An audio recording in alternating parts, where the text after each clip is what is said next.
Biggest scam of 2024 அப்படின்னு சொல்லிட்டு நம்ம ராயன் படத்தை வந்து நம்ம பேசியிருப்போம் இல்லையா. இப்போ அடுத்த ஸ்கேம் ரெடி ஆகிட்டு இருக்கு. அதுதான் வந்து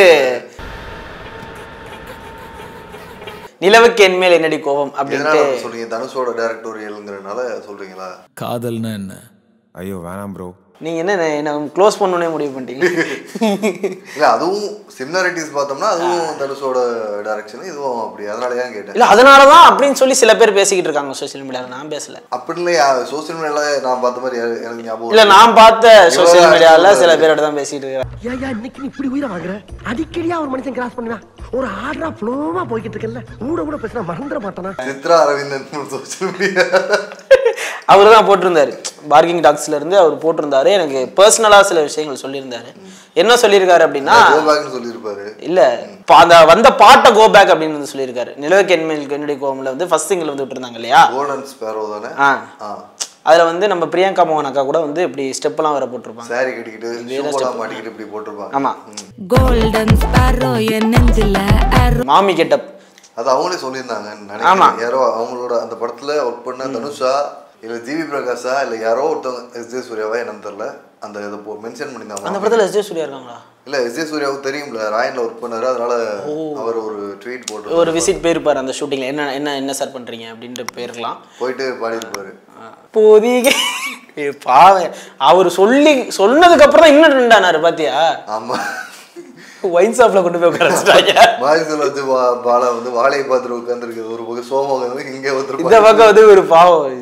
பொதிகை மலையை பிரிந்து என் பார்வையில் நீந்தது தென்றல், அதை நான் பிடித்து மெல்ல அடைத்தேன் மனச்சிறை. அந்த மனுஷன் அடுத்த இன்டர்வியூல எனக்கு தெரிஞ்சு அடுத்து என்ன படம் வருது அவருக்கு? கேம் சேஞ்சர் வருது. அதுக்கு ப்ரொமோஷனே வைக்க மாட்டாங்க. வந்தா என்ன கேள்வி கேட்பாங்க தெரியும். அதனால வரமாட்டாரு. வேற ஏதாவது படத்துக்கு வந்திருந்தா கூட இதை அவர் கோட் பண்ணி கேட்பாரு. சார் பாடாதீங்க சார், ஒயின் ஷாப்ல உட்கார வச்சிருவாங்க அப்படின்ட்டு சில இன்டர்வியூ கொடுக்கலாம். சரி, இப்ப அந்த பாயிண்ட்டுக்கு நம்ம வரல. அந்த கோல்டன் ஸ்பேரோ பாட்டுல தான் சில கிரிட்டிசிசம் வந்துச்சு. நீங்க அந்த பாட்டு கேட்டீங்களா? எப்படி இருந்துச்சு? கேட்டேன். பட் உடனே உட்காரல. நமக்கு என்ன உட்காரல? இல்ல கேட்டோடனே நம்ம லூப்ல போகும்ல. மற்ற பாடல்லாம் வந்து கேட்டோடனே இப்ப பெப்பியான இதுக்கு வந்து அகைன்ஸ்ட், அதாவது அனிருத் பாடல்கள் மாதிரி இல்லைன்னு நீங்க சொல்ல வரீங்க? அனிருத் பாடல்கள்னு இல்ல. இப்ப இது இருக்குல்ல, இப்ப ராயன் படத்துல வந்து அடங்காத அசுரன் வந்து ட்ரோல் பண்ணாங்க. கேட்கும் போது பெருசா இல்ல, போதான் இல்ல. ஏரோட வாய்ஸுக்கு ட்ரோல் பண்ணாங்க. என்ன மாடுலேஷன் இது, எங்கேயோ வச்சா எவ்வளோ வச்சோன்னு ஏதோ ஒரு இது வரும். அப்படியா? இங்க அவரோட வாய்ஸுக்கு ட்ரோல் பண்ணாங்க சோஷியல் மீடியால.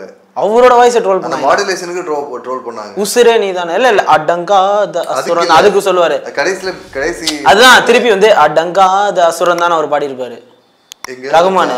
எப்படி வச்சா சூப்பரா இருக்கும். அதுக்கு ட்ரோல் பண்ணாங்க. என்ன இதுன்னு மொரட்டு ட்ரோல் வந்துச்சு. இந்த பாட்டை வந்து கழுவி ஊத்துனாங்க. என்ன சொல்ற? ஆமா.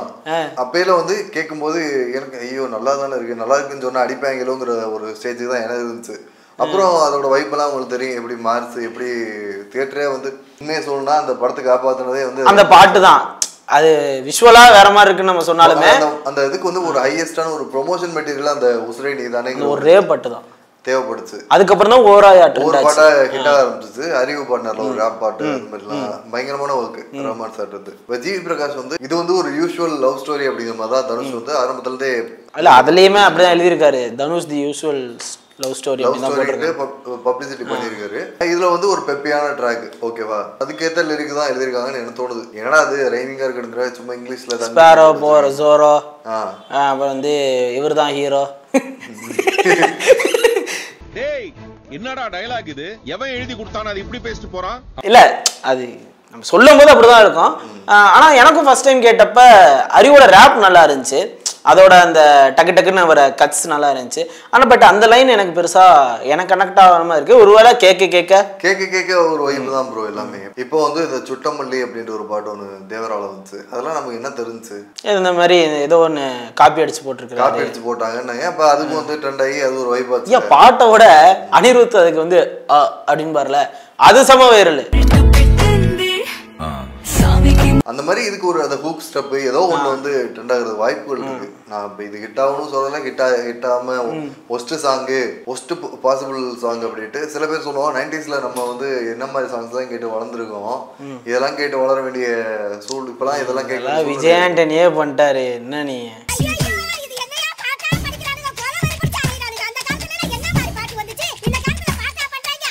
ஜெயண்டனியே அதை கலாஜ் பண்ணியிருப்பாரு. அந்த காலத்துல வந்து பாட்டு மாதிரி இடம் இருக்கு. இந்த இதுல பாடியிருப்பாரு, ஆத்திச்சூடி பாட்டுல வரும். இதுல என்ன இன்னுமா அந்த டைலாக் எல்லாம் சொல்லிட்டு இருக்கீங்க? பூமர் மைண்ட் செட்டுக்கான ஒரு அறிகுறிகள் தான் அது. அப்படி இருந்தாலும் அவங்களுக்கு இன்னொன்னு என்ன சொல்றாங்கன்னா, நம்ம வந்து நல்லா ஒரு இதை பார்த்து வளர்ந்துட்டதாகவும் கேட்டு வளர்ந்துட்டது, நம்ம டேஸ்ட் சுப்பீரியரா இருந்ததாகவும் இந்த காலத்துல வந்து அதெல்லாம் இல்லை அப்படிங்கிற மாதிரியே சொல்றாங்க. எனக்கு தெரிஞ்சு சரி, அவங்க கேட்கறது ப்ரொஃபஷனலான ஒரு லிரிசிஸ்ட்டை வச்சு எழுதணும். இப்போ கான்டெம்பரரியா யாரு மோஸ்ட்லி லிரிக்ஸ் எழுதுறேன்னா தனுஷ் எழுதுறாரு, சிவகார்த்திகேயன் எழுதுறாரு. ஆக்டர்ஸ் எழுதாம இல்ல, நான் சொல்றது ஆக்டர்ஸ் எழுதாம ப்ரொஃபஷனலா வேணும்னு சொல்றாங்க. ஈவன் லிரிசிஸ்ட் விவேக் இருக்காருல்ல, அவர் எழுதுறது கூட நிறைய பேர் பிடிக்கலன்னு மாதிரி சொல்லியிருந்தாங்க. சிம்டாங்காரன் வரப்பெல்லாம் என்னப்பா பாட்டு இது இல்ல, அவர் அதுலயே பாத்தீங்கன்னா அந்த OMG போன்லாம் நல்லா எழுதிருப்பாருங்க, அந்த ஜென்சி டேர்ம்ஸ் வச்சு நல்லா பண்ணிருப்பாருங்க. அந்த நம்ம மெசேஜ் அனுப்பக்கூடிய அந்த சின்ன சின்ன ஷார்ட் ஃபார்ம்ஸ் வச்சு பண்ணிருப்பாரு. ஆனா அந்த டைம்ல வரப்ப பாட்டு புரியல அப்படின்னு தான் சொன்னாங்க. ஆமா, ஆச்சோ அப்புறம் மெசல் பாட்டே எல்லாமே நல்லா எழுதிருப்பாரு. இதுலயுமே இந்த கடைசியா அந்த கட்சி பாடல் வரைக்குமே நல்லா தான் எழுதி பீஸ்ட் அந்த எலிவேஷன் சாங் மோட் இருக்குல்ல, பீஸ்ட் மோட் இருக்குல்ல, திரை தீப்பிடி அது அவர் தான் எழுதினாரு.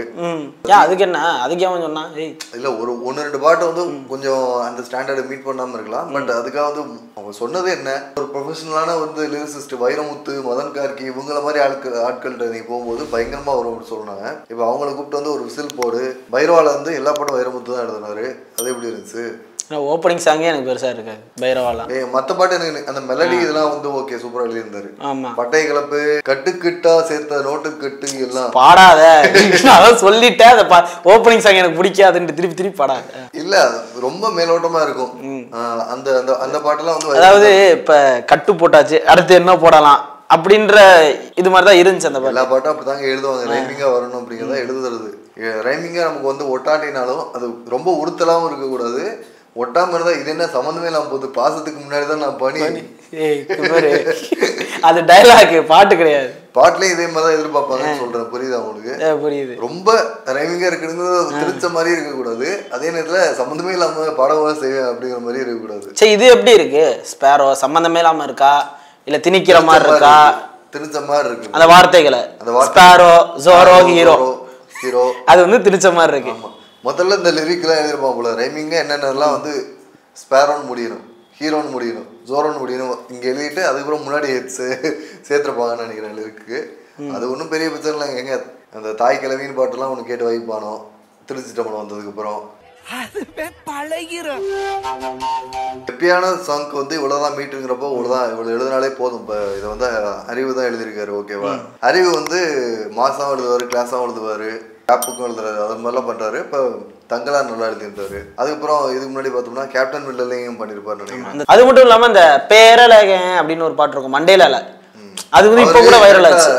மெலடியாவும் பாடுறாரு. அவருக்கு இந்த எல்லா பாட்டும் எழுதவும் தெரியுது, பாடவும் தெரியுது. அவர் தான் வந்து இந்த கோல்டன் ஸ்பேரோங்கிற ஒரு சாங்கை எழுதுனது.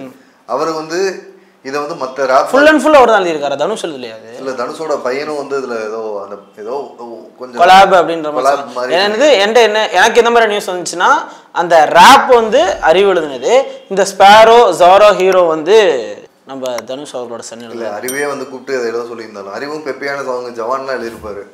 பட்டாசான ஒரு பாட்டு இருக்கும், ஓப்பனிங் சாங். இல்ல வேற என்ன, ஒரு தீபிகா படுகோனைக்கும் ஷாருக்குக்கும் நடுவுல ஒரு பெப்பியான ஒரு சாங் வரும். தமிழ்நாடு ஜோனிதா காந்தி பாடிருப்பாரு, நக்காஸ் அசீஸ் பாடிருப்பாரு. அந்த பாட்டெல்லாம் கேட்டா ரொம்ப வந்து நம்ம ஆஹா அப்படியே கிடையாது மெட்டஃபர்லாம் வச்சு பயங்கரமா யோசிச்சிருக்காரு அப்படின்னு யோசிக்க மாட்டோம். எப்படிப்பட்ட வரிகள் எப்படிலாம் கிடையாது, அப்படிலாம் யோசிக்கிறது. ஓகேவா? இங்கே பெப்பியான சாங்கு இவ்வளவு போதுங்கிற மீட்டர் இருக்குங்கிறப்போ இங்கே கற்பனையாவும் யோசிக்கலாம், பிரச்சனை இல்லை. இதுவே ஃபைனுங்கிறப்போ இது ஓகே தான். இதுக்கு போயிட்டு நம்ம வந்து உட்காந்து நம்ம மலர்கள் கேட்டேன் அப்பெல்லாம் எழுதிட்டு இருக்க முடியாது. சுதாகர் சொல்லுவாரா, வந்து உட்கார்றா, எப்பேற்பட்ட பாட்டு ஓடிக்கிட்டு இருக்கு, எங்கடா போற?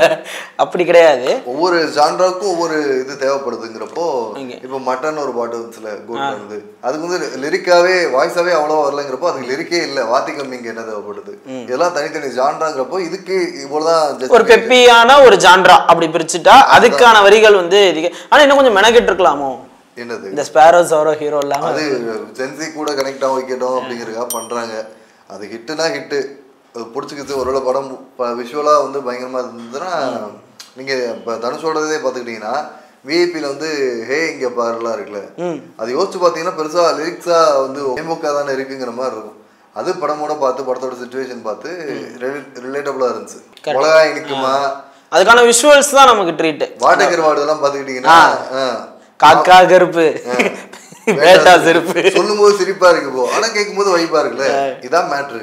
கண்டிப்பா மேஜிக் வந்து இதுலயும் வந்து ரீக்ரியேட் ஆயிருச்சுன்னு வச்சுக்கோங்களேன். ரீக்ரியேட் ஆச்சுன்னா படம் ரிலீஸ் ஆகி இப்போ பிடிக்கல, ஒரு வேளை வீடியோ சாங் வந்ததுக்கு அப்புறம் ஏதோ பிடிக்கிறது வாய்ப்புகள் இருக்கு. இல்ல ஏதோ ஒண்ணு உசிரை நீதானே மாதிரி நடுவில் ஏதாவது பிடிச்சிக்கிட்டு ட்ரெண்ட் ஆகி அப்படி பிடிக்கிறதுக்கும். நம்ம எடுத்தோன்னே அடிக்கிறதும் வந்து கொஞ்சம் தப்பான. பாட்டை பொறுத்த வரைக்கும் அது க்ரூவ் ஆகணுங்க. உங்களுக்கு ஒரு டைம் கிடைச்சு திரும்ப திரும்ப கேட்டு அப்பதான் உங்களால ப்ராப்பரா வந்து ஒரு ரெஸ்பாண்ட் பண்ணவே முடியும். ஓகே நாங்க ஒத்துக்கல விசில் போட நல்லா இருக்குன்னு அந்த மாதிரி தான். எப்ப ஒத்துக்கலையா விசில் போட நல்லா தான் இருக்கு. இப்போ இதே படத்துல வந்து பயங்கரமா ஒரு பிரேக்கப் மெலடி ஏதோ ஒண்ணு இருக்கிறதுக்கு வாய்ப்பு இருக்கு. இது ஒரு காதல் படங்கிறப்ப கண்டிப்பா ஏதோ ஃப்ரெண்ட்ஷிப் அதெல்லாம் கண்டிப்பா ஒரு பிரேக்கப் சாங் இருக்கும். பிரேக்கப் சாங் இருக்கணும். அது தனுஷ் கண்டிப்பா எழுதி இருப்பாரு. இல்ல அவங்களுக்குள்ள ரிலேஷன்ஷிப் வந்து ஏதோ ஒரு கான்ஃப்ளிக்ட் வரும்போது ஒரு பாட்டு வந்திருக்கணும். மெலடியா தான் போட்டிருப்பாங்க. கண்டிப்பா அது சூப்பரா இருக்குங்கிறதுக்கு கண்டிப்பா அஷூரன்ஸ் கொடுக்கலாம். இல்ல எனக்கு அந்த ஒரு காம்போ வேணும்னு நினைக்கிறேன். ஏன்னா வந்து ஜிவி மியூசிக் போட தனுஷ் எழுத சந்தோஷ் நாராயணன் அந்த பிரேக்கப் சாங் பாடி இருக்க இப்படி ஒரு தனுஷே பாடிடுவாரு. இன் கேஸ் இவர் பாடி இருந்தாலும் தனுஷே பாடி ஒன்னு ரிலீஸ் பண்ணுவாரு. இல்ல சந்தோஷ் நாராயணன் முடிப்பாரா சார் என்ன சார் படத்துல என் பாட்டு வரல, நீங்க பாடினது ரிலீஸ் பண்ணியாச்சு படத்துல ஆனா என் பாட்டு தான் வரும். அது மேட்டர் இல்லை. நான் என்ன சொல்றேன்னா அப்பையில வந்து இங்க ஸ்பேரோ ஆரோன்லாம் போட்டு இருந்தா நீங்க கேள்வி கேட்கலாம். கிளியர்லி உங்களுக்கு புரியுதா? அது ஒரு அதுக்கு ஒரு சிச்சுவேஷன் வந்து இதுக்கு இது ஒரு சிச்சுவேஷன் டிமாண்ட் பண்ணுது. ஸோ ஸ்டோரிக்கு அதுக்கு தான் பார்க்க முடியும். நம்ம ஆவேசம் படம் பிரேமலு பாட்டுக்கெல்லாம் நம்ம வெயிட் பண்ணிருந்தோம். என்ன அது தமிழ் வெர்ஷனை கேட்டோமா நம்ம? இல்ல அப்புறம் என்ன சொல்றது, தமிழ்லயே நான் படத்தையே பார்க்கல. தப்பு பண்ணாலும் எனக்கு அது பிடிச்சிருக்குன்ற மாதிரியான ஒரு விஷயம் தான். ஸோ மேபி இந்த டியூன் வந்து இப்போ கிளிக் ஆகாம இருக்கலாம், இதாகலாம். நான் என்ன சொல்றேன்னா அந்த ஜான்ராவை அடிக்கிற மாதிரி நீங்க சொல்றது இந்த மாதிரி பாடல்களே வரக்கூடாது ஏன்டா எழுதுறீங்க வந்து மேம்போக்கா இருக்குங்கிறது அந்த பெப்பையான ஒரு ஜான்ராவை அடிக்கிற மாதிரி. இதுக்கு வந்து இன்னும் கிரியேட்டிவா யோசிக்கலாம் அப்படிங்கிறது வந்து அது படத்தோட இதை பொறுத்து விஷுவலா நம்ம இது ஒரு தடுப்பணை தான். ஏதோ ஒரு தடுப்பு போட்டு இல்ல எதுவுமே வரக்கூடாது அப்படின்ட்டு பண்ணலாம். ஓகே பிரச்சனை இல்லை. கிரியேட்டிவா பண்றது அது எவ்வளவு எக்ஸ்ட்ரீமா கிரியேட்டிவா வேணா பண்ணலாம். பட் கதையோட பாக்குறதுக்கு வந்து அது ரொம்ப உறுத்தலா தெரிஞ்சாதான் அந்த முடிவுக்கே வரும். எவ்வளவோ பாடல்கள் வருது. அதாவது இவங்களை தாக்கியே எழுதுற மாதிரியே இருக்கும், இன்னொரு ஹீரோவை தாக்கி எழுதுற மாதிரி இருக்கும், இன்னொரு அரசியல் கட்சியை தாக்கி எழுதுற வரிகளுக்கு எல்லாம்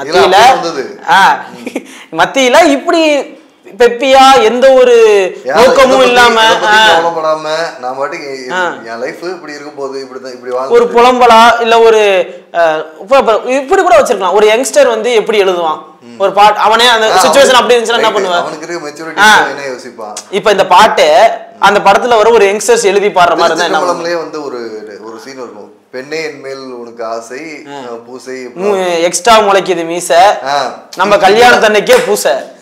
இதை நான் எப்படி உங்ககிட்ட பேச? எக்ஸ்ட்ராவா முளைக்குது மீச நம்ம கல்யாணத்தன்னைக்கே பூசை. ஒரு ஆமச்சரான ஒரு பையன் வந்து ஒரு கவிதை சொல்லணும்னா அப்படிதான் இருக்கும். இது படத்தோட சிச்சுவேஷன் டிமாண்ட் பண்ணுதுங்கிறப்போ இந்த இதுல போறது தப்பே இல்லை. இது வந்து மொத்தமாவே வந்து செல்ஃபிஷால இருக்கு. நான் கேட்டு வைப் பண்ணணும், அதுக்கு நான் இப்படிதான் லிரிக்கல இதுல கூட நான் இவ்வளவு எதிர்பார்ப்பேங்கிறத ஒரு இதா இருக்கு. நம்ம சொல்ற மாதிரி ஒரு கதையா இருந்துச்சு என்ன பண்றது, என்ன பண்ணுவீங்க? அப்ப வந்து ஐயோ சாரி ப்ரோ அப்படின்னீங்களா? ஒண்ணும் பண்ண முடியாது. இப்போ 90ஸ்லேயே வந்து நம்ம என்னதான் இமேஜினேஷனை புரிஞ்சாலும் வந்து ரொம்ப டாக்ஸிக்கான லிரிக்ஸ்லாம் வந்து நம்ம லெஜெண்டரி லிரிசிஸ்டாக சொல்லுவோம்ல, கவிஞர்கள்லாம் எழுதின பயங்கரமான லிரிக்ஸ்லாம் வந்து வாலிலாம் அவ்வளோ பெப்பியா எழுதுவா தெரியுமா? இவங்களாம் அந்த இந்த செந்தமிழ்நாட்டு தமிழச்சியெல்லாம் ஒரு பாட்டு வருமே, அதோட செந்தமிழ்நாட்டு தமிழச்சிய கேட்டு வைப் பண்ணுவாங்க தான் 90s ரஹ்மான் சாங். அது எவ்வளோ டாக்ஸிக்கான சாங், எவ்வளோ மேல் சாவனிஸ்டுக்கான ஒரு சாங். புதுசை மட்டும் பார்க்குறோம் அரசியலுக்குள்ள போவேனான்னு பாக்குறேன். இப்ப அதில் ஆமா நிறைய அதாவது டாக்ஸிக்கான பாடல்கள் வந்திருக்கு, ஆணாதிக்கத்தை மட்டும் பேசுற பாடல்கள் வந்திருக்கு, ஜாதியை போற்றி பாடல் கூட வந்திருக்கு. இப்ப அதெல்லாம் நீ ஏத்துக்குவ? நம்ம ஆஸ்தான இசையமைப்பாளர்கள் கம்போசிஷன்ல வந்திருக்கு, ஆஸ்தான கவிஞர்கள் எழுதி வந்திருக்கு. அதான் மேட்ரு. அதனால வந்து நீ ஓகே நீ என்ன போட்டாலும் எனக்கு சரி சார். அவனை கம்பேர் பண்ணும்போது இவன் எவ்வளவு பரவாயில்லன்னு நான் சொல்லுவேன். ஆமா, இது வந்து யாரையும் புண்படுத்த நோக்கம் கிடையாது, யாரையும் அடிச்சு பேசுறது கிடையாது. இப்ப வந்து இது எல்லாருக்குமான ஒரு சின்ன பையன் வந்து இது என் உலகம் இவ்வளவுதான் அப்படிங்கிறது. இன்னொன்னு இது எல்லாருக்கும் பிடிக்கணுமே அவசியம் இல்லப்பா. இது வந்து ஒரு சின்ன பிள்ளைக்கு பிடிக்குது, அதுக்கு வந்து இப்ப ரவுடி பேபி என்ன லிரிக்ஸ்? கரெக்ட், ரவுடி பேபி என்ன லிரிக்ஸ்? எனக்கு என்ன பிடிக்கும் கேட்டா அரபி குத்து என்ன லிரிக்ஸ்? குழந்தைங்க சோறு ஊட்டும் போது அரபி குத்து கட்டு தான் ஊட்டுறாங்க. அது குழந்தைங்களுக்கான ஒரு பாடலா கூட இருந்துட்டு போட்டுமே. ஏன் இந்த எல்லாருக்குமான பாடல்களா தான் வரணுமா? எல்லாருக்குமான படம் வருதா? இல்ல அது மாதிரி எல்லாருக்கான பாடல் வரணும்னு கூட அவசியம் இல்லை. சிம்பிளா வந்து அவங்க என்ன சொல்லணுங்கிறத கேட்கிற எண்ணம் கிடையாது, நான் நினைக்கிறத அவங்க சொல்லணுங்கிற ஒரு எண்ணம். நீ நினைக்கிறது எப்படி அவன் எழுதுவான்? அதான் இருக்கு கதையில இருந்து எல்லாமே அதான் எதிர்பார்க்க. இது எல்லா இடத்துலயும் கொண்டு வராங்க. நான் நினைக்கிற அரசியல் அங்க பேசணும், நான் நினைக்கிற படம் அங்க எடுக்கணும், நான் நினைக்கிற லிரிக் அங்க இருக்கணும், அதுக்கு நீ வந்து எடுத்துட்டு போ நம்ம சொல்லக்கூடாது. அது நம்ம சொல்லவும் முடியாது. அது சொல்றது சொன்னா நம்ம நீ அப்ப நீ என்ன கிரியேட்டர்னு அப்படி வந்துடும். என்ன ப்ரோ சாப்பாடு கேட்டா நீங்க வந்து என்ன சமைக்கிறீங்க அப்படின்ற ஒரு தத்துவத்தை எடுத்துட்டு வருவாங்க. அது அப்படி கிடையாது. அப்படி சொல்ல அப்படின்னா என்ன அர்த்தம்னா உனக்கு தான் எல்லா ப்ரிவிலேஜும் இருக்கு, அதை ஒழுங்கா யூஸ் பண்ணு. அந்த மாதிரியான விஷயங்கள் வந்து கொண்டு வருவாங்க. பட் வந்து இந்த மாதிரி பாடல்களும் வரட்டும். வந்துச்சுன்னா அதுல ஏதாவது நீங்க லிரிக்கா அதை தப்பு கண்டுபிடிக்கிறீங்களா, இல்ல வந்து என்ன ப்ரோ அதுக்கு அர்த்தமே புரியல, அந்த மாதிரியான விஷயங்களுமே சொல்லக்கூடாதுதான். ஏன்னா வந்து பாட்டுன்னா அப்படிதான் இருக்கும். படத்தோட ஒட்டலைன்னா நீ கேளு. இன்னைக்கு வந்து கதையை ஒரு படத்துல வந்து பாட்டு வைக்கிறோம் அப்படின்னா அது ரெண்டு விஷயத்த பூர்த்தி பண்ணணும். அது ப்ரொமோஷன் மெட்டீரியலாகவும் இருக்கணும், கதைக்கு ரிலேட்டபிளாகவும் இருக்கணும். அது வெறும் ப்ரொமோஷன் பண்றதுக்கு உதவுது, கதையில் அது வந்து துருத்தி நிற்குதுன்னா அதை பிடிக்காம போயிடும். இல்ல இப்ப தமிழ்ல எவ்வளவோ எவால்வ் ஆயிருக்கு. இப்ப யாருமே வந்து கதை போயிட்டு இருக்கும்போது கட் பண்ணிட்டு ஃபாரின்ல சாங் வைக்கிறதே இல்லை. அதிகபட்ச படங்கள்ல அந்த கதையை எப்படி அந்த பாட்டோட கனெக்ட் பண்ணி போலாம் தான் அந்த இதை பாக்குறாங்க. இப்ப இந்த மாஸ்டர் கூட பாத்தீங்கன்னா அது வந்து கதையோட போகும். வாத்தி கம்மிங் வந்து அவர் எழுப்பி கூட்டு வர்றது, குட்டி ஸ்டோரி வந்து அந்த ஜோனல் அதெல்லாம் நடக்கிறது. இந்த மாதிரி அந்த பாட்டும் இருக்கணும் ஆனா கதையோட இருக்கணுங்கிற மேட்ரு இது வந்து ப்ரொமோஷனுக்கு யூஸ் ஆகுது. இந்த மாதிரி எல்லா விஷயத்துலயும் அது இதே ஆவேசம் பாத்தீங்கன்னா கூட கிட்டத்தட்ட அந்த பாட்டை வந்து கார்ல யூஸ் பண்ணிருப்பாங்க, இதுல யூஸ் பண்ணிருப்பாங்க, அவருக்கு பர்த்டே பார்ட்டியா அவர் யூஸ் பண்ணிருப்பாங்க. எங்கேயுமே வெளியே கொண்டு போகாம அந்த படத்துக்குள்ளே வந்து எங்கெங்க அதை பிளேஸ் பண்ண முடியுமோ அதை வந்து பிளேஸ் பண்ணியிருப்பாங்க. அது ஒரே பாட்டு பல சுச்சுவேஷன் வந்து வந்துகிட்டே இருக்கும். கார்ல ஓடுவோம், ஹெட்செட்ல போட்டு கேட்பான், ரீல்ஸ் பார்ப்பான், அந்த மாதிரியான விஷயங்கள் பயங்கரமா நடக்கும். இப்போ எவ்வளவோ எவால்வ் ஆயிட்டாங்க. இவங்க நினைக்கிற மாதிரி இன்னும் தமிழ் சினிமா வந்து இன்னும் என்ன ப்ரோ முற்போக்கா வாங்க ப்ரோ இன்னும் பின்னாடியே இருக்காதீங்கலாம் கிடையாது. அவங்க எவ்வளவோ முன்னேறி வந்துட்டாங்க. நம்ம தான் வந்து இன்னும் பின்னாடியே தங்கி யோசிச்சுட்டு இருக்கோம். வெறும் என்ன மாதிரி பாட்டு எழுதுறீங்கன்னு நம்ம தான் பின்தங்கி இருக்குமே தவிர படங்கள் பண்ண முடியாது. இப்போ 70s இருக்கவங்களுக்கு 80s பழைய பாட்டு கேட்கும்போது அந்த ஜென்ரேஷனுக்கு அது போரா இருக்கலாம், பழைய பாட்டு போராவும். இப்ப கேட்கறது அவங்க அந்த டைம்ல கேட்கறது வந்து இதாகவும் இருக்கலாம். அப்படியா? இப்ப அவங்களுக்கு நான் ஒரு வழி சொல்லவா? ராமராஜன் கம்பேக், மோகன் கம்பேக். இப்ப அடுத்தடுத்து அவங்க படங்கள் பண்ணுவாங்க. அவங்க படத்துல அந்த மாதிரி பாடல்கள் வரும், நீங்க கேட்டு ரசிச்சுக்கங்க. 90s கிட்ஸ்க்கு பிரசாந்த் கம்பேக், பிரபுதேவா கம்பேக் அவர் பண்ணிட்டு தான் இருக்கிறாரு. இந்தியன் கோபேக். இப்ப அதை யாரா கேள்வி கேட்டாங்களா? இந்தியன் ஒன்ல எப்பேற்பட்ட சாங்ஸ் கொடுத்தீங்க, இந்தியன் டூ கேட்டு வைப் பண்ணீங்கல்ல? கேட்டாங்கடா, வைப் பண்ணீங்களா? கடைசியில நல்லா இல்லாததுக்கு அனிருத் மேல அதை எழுதி விட்டாங்க, அதான் பிரச்சனை. அது நம்ம எத்தனை வீடியோல பேசுறது, எவ்வளவுதான் நான் தவிர்க்கிறது இந்தியன்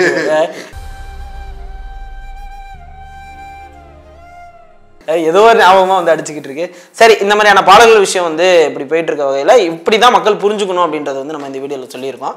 இதே மாதிரி அடுத்தடுத்து ஏதாவது இஷ்யூ வந்துச்சுன்னா அதை பத்தி அவங்களே புரிஞ்சுக்கிட்டாங்கன்னா ஓகே, புரியலன்னா நம்ம அதே மாதிரி உட்காந்து ஏதாவது விவாதங்கள் வச்சு அதை வந்து தெளிவுபடுத்தலாம்னு நினைக்கிறேன்.